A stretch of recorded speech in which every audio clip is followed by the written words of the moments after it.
va résumer, cette phrase-là, effectivement, vous donne le français qui est détaillé là.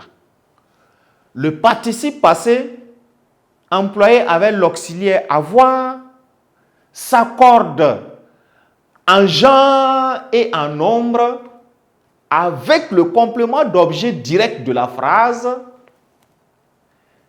si et seulement si ce complément d'objet direct là, il est placé avant le verbe. Or, je vous ai dit, avant en français signifie ce qui est déjà écrit. Mangue est avant, est acheté ici. Ce n'est pas dans ce sens-là, ça c'est pour voir devant, derrière, etc. En grammaire, en français, les choses ne fonctionnent pas de cette manière. Comme on écrit de la gauche vers la droite, ce qui est déjà écrit, ça qui est avant. J'ai acheté quoi? Des mangues. Dans cette phrase, les mangues est placé avant, est acheté. Voilà le groupe verbal est acheté. Et il se passe que le COD, il est placé avant le verbe. Donc, ce sont des principes, deux règles qu'il ne faut pas, qu'il faut simplement intégrer et les appliquer à tout moment. Mécaniquement, vous avez là l'accord correct. Donc, la phrase donne, les mangues que j'ai achetées sont délicieuses. Vous voyez, ici, il n'y a pas de problème dans l'accord parce que délicieux, bon, c'est un adjectif qualificatif ici. Vous voyez, il va s'accorder directement avec les mêmes mangues là.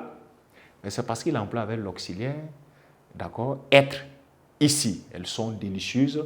Il n'y a pas de participe passé. Voilà, on va considérer délicieux comme étant un adjectif qualificatif. Dans un autre exemple, pour mieux exprimer notre compréhension, je dis, il avait laissé sa porte.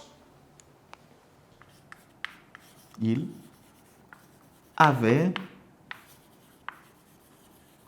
laissé sa porte, n'est-ce pas, ouverte, ou, n'est-ce pas, sans l'avoir refermée.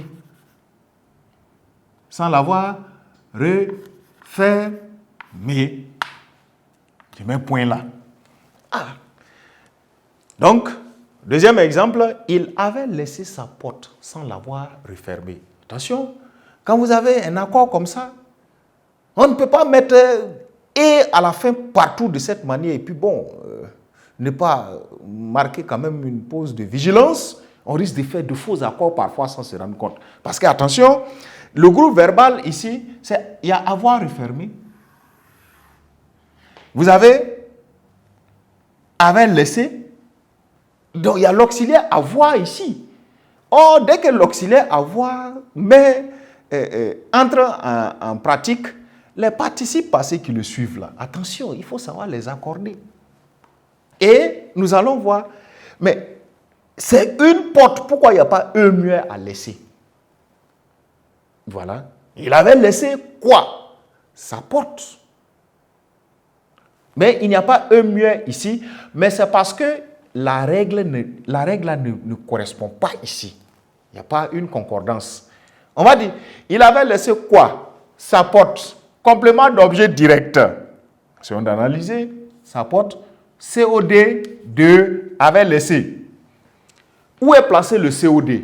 Il est placé après le verbe avait laissé. Or, on dit pour qu'il y ait accord, il faut que l'emplacement là soit avant le verbe. C'est à cause de ça, ici, il y a bien un bon accord E, accent aigu, que je confirme en rouge cette fois. Il avait laissé sa porte. Donc, si on se comprend, vous allez voir que sans l'avoir refermé, sans avoir refermé quoi?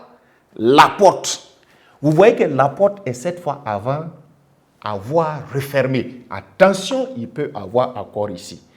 Mais vous comprendrez encore plus précisément que c'est L apostrophe qui représente la porte dans la deuxième partie de la proposition.